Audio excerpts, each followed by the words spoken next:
Okay, so you just screamed the hell out of your child. Now what? Okay, maybe you feel guilty, and maybe I could make a lot of deductions about what you could be feeling. But let's just talk about what next? What do you do?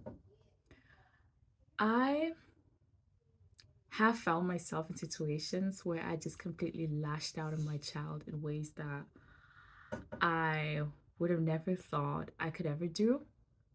And I could barely recognize myself in those moments.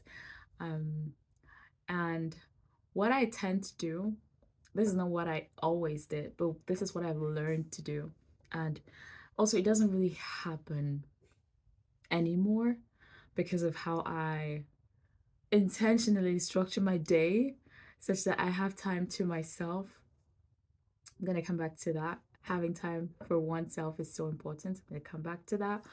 But first, what I tend to do is just ask myself, what was I thinking and how was I feeling before this thing that happened with my child actually happened? Like before maybe they broke the glass or whatever happened, the thing, um, whatever thing happened that you think was the reason why you lashed out at them, what, what did I just say? Yeah, okay. What happened before that event? What is the thing that happened before that event? How are you feeling? Was I feeling okay? Was I stressed out? Was I thinking about something that I still need to get done? Was I overstretched? Was I unhappy? Was I really, um, yeah, how was I feeling? And what I found out is 9 times out of 10, every time I've lashed out at my child, I was not feeling good. And out of those 9 times out of 10, 8 out of 10 of those times, I was exhausted and overstretched and tired and stressed. Yeah, literally. So, what next is I would suggest just asking yourself, how are you feeling? Just check in with yourself. How are you doing? Did you actually, when is the last time you actually stopped to ask yourself how you were actually doing? Just check in with yourself and leave the guilt in the other room. You don't need it.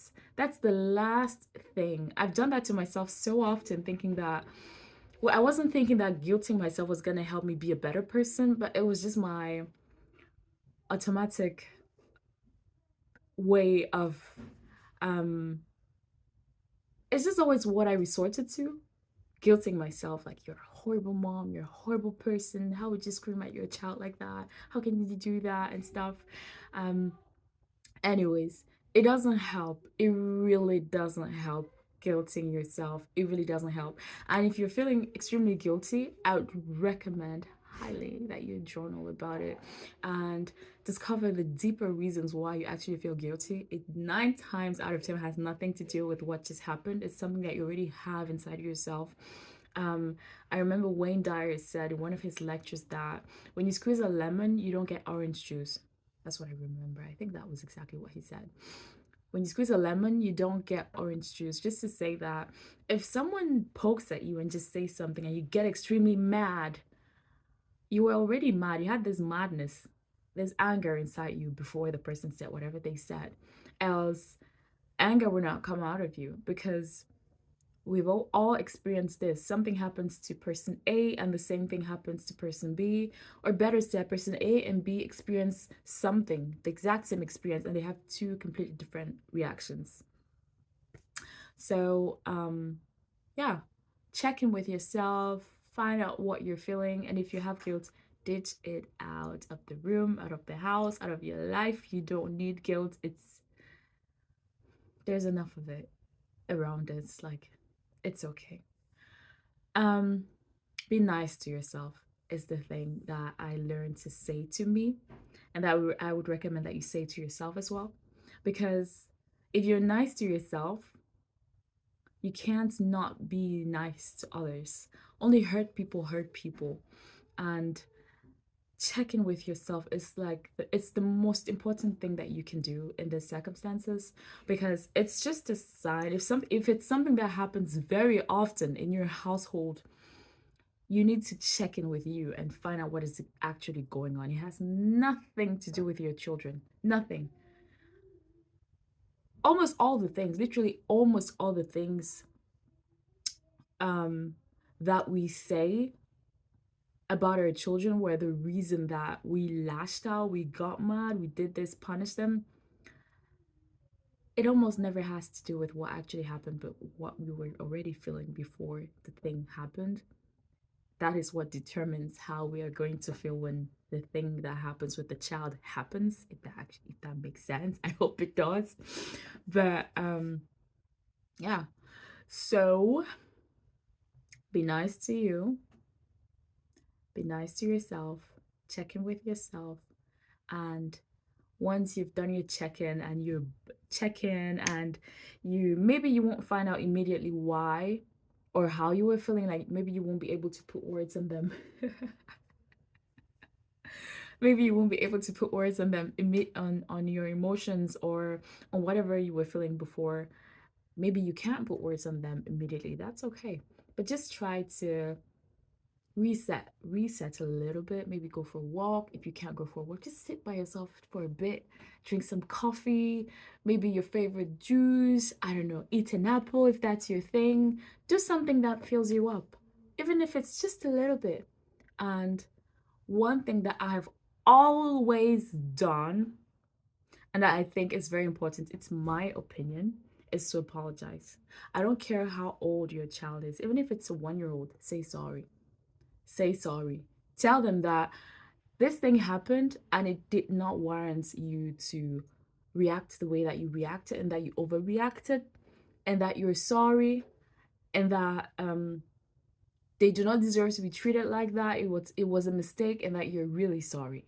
Apology is very, very important, because you are not only telling your child that that's not how they get to be treated. Just because that thing happened, it doesn't mean that that is how they deserve to be treated. It doesn't mean that when something like that happens, that's the kind of reaction that needs to be had. And you're also telling yourself that that's not how you get to treat your children. And it creates an additional break, I think, an additional break for every time you're going to want to do that. Your mind will eventually remember that we can do it differently. We can do it different. We really can do it differently. And if you do not know how else to communicate with your children, and you think lashing out on them and screaming at them is the only way that there is, I would recommend that you educate yourself on the topic, because there's people that have dedicated their entire lives to these things, and they can tell you so much more about it than I ever could. And the few books that I could recommend would be number one, Dr. Gabor Mate's and Dr. Gordon Neufeld's Hold On to Your Kids. This book, okay, let me finish recommending first before I talk about this thing, because it feels like every time I mention this book, I'm about to go on a stupid rant, not stupid, an amazing rant. Okay, the second book that I would recommend, in no particular order, it's just the one that follows, is Dr. Shefali Tabari's, is it called Amazing Parenting? Something like that. But yeah, just Google Dr. Shefali Tabari. And there's another amazing one that I can't really think of right now, but I'm gonna put it in the description below. It's an amazing book. I read that book in like 2 days, and it's really, really big. It's a lot of pages. And yeah, and there's many more books. Many more books. So what I was gonna say about Hold On to Your Kids, the first book that I mentioned, is that it doesn't talk about it really doesn't say anything about how to handle situations that you're in your home and stuff. It just really explains how children think, how they feel, how they need to be collected at the end of the day, and what creates distance, what makes it such that children stop listening to us. And with that information, you'll be able to really collect your children properly every time you meet them, create a proper connection with them, and you'll know what to do. Because I really believe that we don't need how to's when it comes to our children. Deep down, we always know exactly what to do. It's just that we're disconnected. We're so um drowned in our stress, in our day to day, in to dos and bills and all sorts of things and drama, unnecessary things in our lives that we have lost this connection to our intuition. We always know exactly what to do. And yes, some education is good to understand how your child's brain actually functions, how they understand things, and what what they can and cannot do at certain phases of their development. Is that right to say it like that? Yeah, what a child can or cannot do at a certain age. For example, random. Um, some parents blame their children, like toddlers, for not wanting to share or saying you don't get to be selfish and stuff. But there has been some amazing research that has actually shown that a child's brain cannot share. They do not have the patterns necessary to be able to share until I think 6 or 7, if my memory is right. But things like that we do not know and that children have to learn by seeing it being done because they are just mirroring what they see, and we need to strive to mirror the best for them so that they actually behave and are behave is not the word, so they actually learn the things that we want them to learn. So we need to be the change, need to be the lights for them because they learn by watching us. They don't learn from what we say to them. Like you can tell your child, don't do this, don't do this, don't do this. But if they watch you do the same thing, that's exactly what they're gonna do. They don't listen to you. They watch you. And you gotta be careful what you're doing in front of your children. And it's not just for things such as that are. Mhm. Tu as fait comment? Tu as enlevé? C'était propre ce qui était dans la machine. Oui. Mais c'est pour mettre sur le sèche-linge. Pourquoi tu mets sur les habits sales? J'ai dit sur le sèche-linge. Tu as mis sur le sèche-linge. Oh mon Dieu! Viens voir, je vais mettre. Ok, attends, j'ai fini ma vie, je viens. Merci beaucoup, Chocho. Merci. Tu peux finir? Ok. Yeah, sorry about the interruption. Okay, where was I? I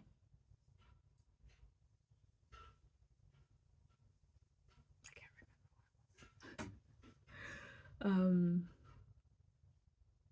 Anyways, I can't remember exactly where I was. I don't want to stop this video to just actually maybe I should do that. Just end the video and start again. Just listen to where. Okay, I had to stop the video and start over because I couldn't remember where I was. So like I was saying, it's not just big things like lying in front of your children so that they know you're lying, or asking them to lie, or doing stupid things that you know your children should not be saying. It's not just that, it's things as subtle as you lying about how you're feeling. Maybe for example, your child can really see that you're really sad and you're crying and stuff. And yes, you don't get to have you use your child as an emotional what's the word? Rock or whatever. I can't think of the right word, but I think rock is an okay illustration of what I'm trying to say.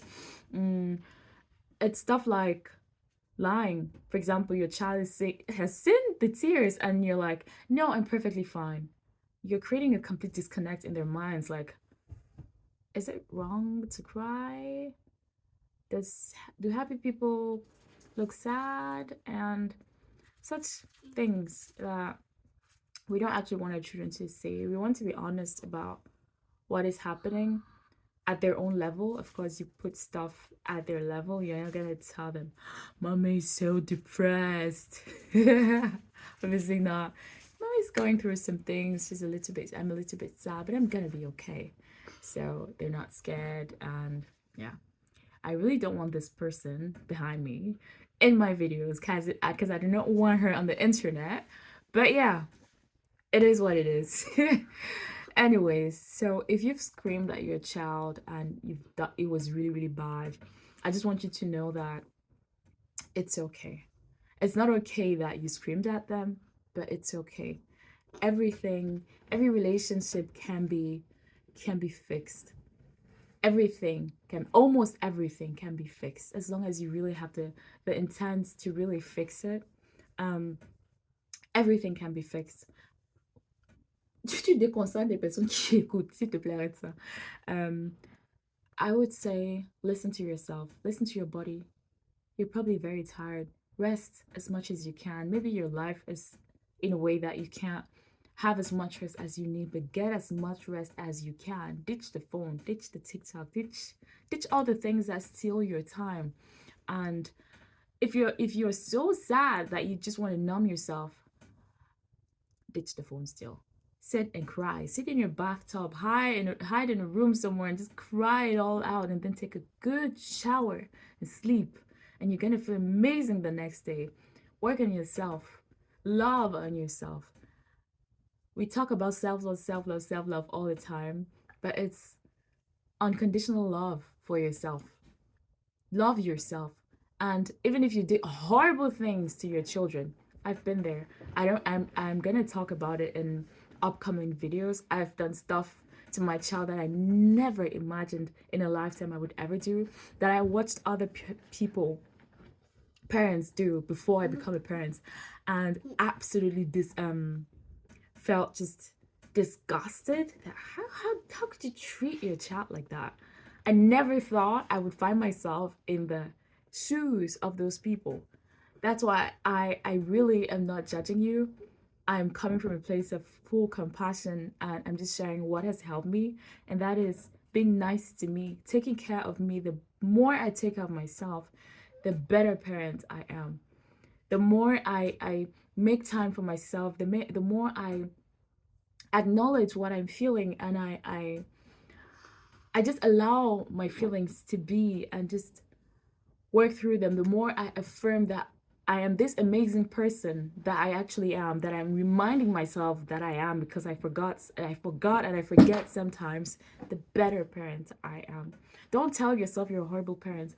And I have to say one thing that I didn't mention that would be good for you is to check your friends, check your society.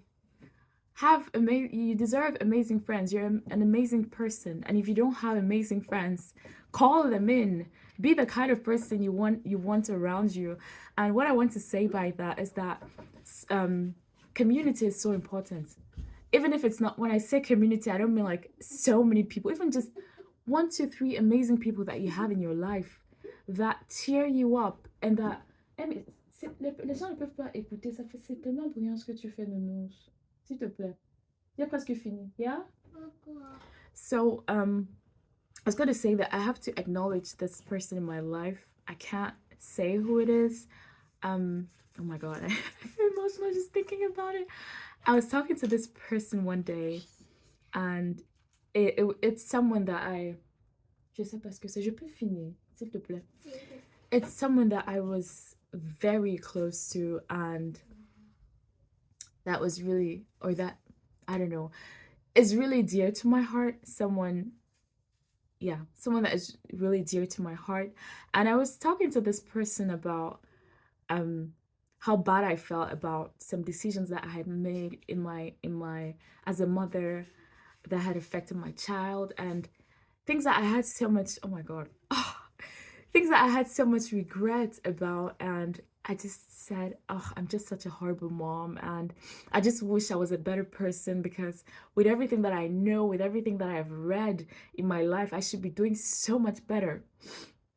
And this person said to me that these were the exact words that the person said, and I would never forget. And I'm so thankful, because I was at a place where sometimes you need someone to pour the love into you just a little bit, so that you can move up the emotional scale, or move up from whatever pit you're sitting in, and be able to do that for yourself. Sometimes you need someone to just pour a little bit into you, and that is why it's so important to surround yourself with people that actually love and care about you and that are nice.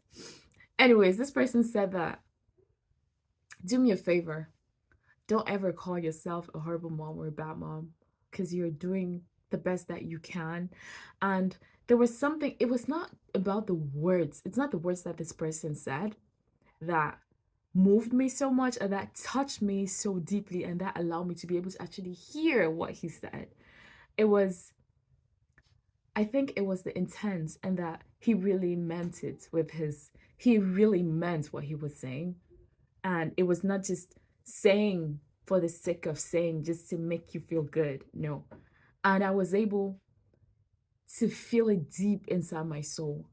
And from that day on, it's been it's been a while. I've never ever called myself a bad mom. Never, never. I mean, never. I have never called myself a bad mom. And with that said, I just want to say, it doesn't matter what you've done to your children. It does, I know how that sounds, but it does not matter what you've done to your children as long as you're ready to start over. Start again. It's okay to start again. It's okay to start again. We make mistakes.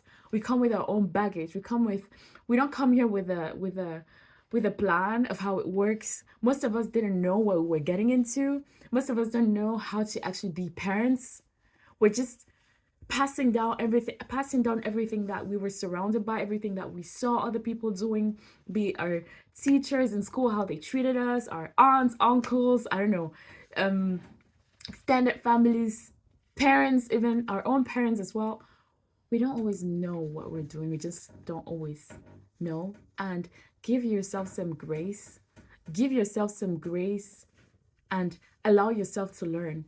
Because if you're gonna carry the burden of everything that you've done, you can't really move. You can move, but you're moving so much more slow. What? You're moving slower than you actually could if you would put the burden down, cast the burden on the Christ within, like the Catholics say. It's actually a very powerful phrase. Whether you are Catholic or whatever, cast the burden to whatever you believe. Just put it down so that you can move and run actually to where you actually want to go. And I remember this. I thought I was going to close. It seems like every time I want to close, stuff starts coming in. I have more to say. So let me just say it. I remember this. I was sitting in I don't know if it was a mentoring class or what it was, but this person said that they took a kayaking class, and then the teacher said that when I point my finger in a certain direction, you look only in that direction. And the teacher said that he learns this from past experience, because when he said to his students in the past, don't go over there, we need to avoid this place, that's where they looked and they ended up falling in that place. So stop. Yes, acknowledge where you are. It's very important. Acknowledge where tu peux tourner plutôt là-bas, s'il te plaît. Acknowledge where you are. Acknowledge the stuff that you've done. If you need to write it down, write it down. Acknowledge the places where you feel you've slacked, or maybe where you've failed, maybe. And look at it. Take a good look at it, and then live it. And then look where you want to go. Look at where you want to go. Who do you want to be? What kind of parents do you actually want to be? Imagine maybe a year from now, you're that person. What does your day-to-day look like? What kind of conversations do you have with your child? How do you wake up in the morning? Do you feel so inspired and happy that you wake up in the morning a little bit early and you set up candles and Christmas decorations? Like I heard someone once say, Christmas decorations on a random day, and they wake up and they're like, what happened? It's Christmas again. And they're so happy and joyful, and they start their day from such a good place. And you're only able to do that because you pour into yourself. Forgive yourself.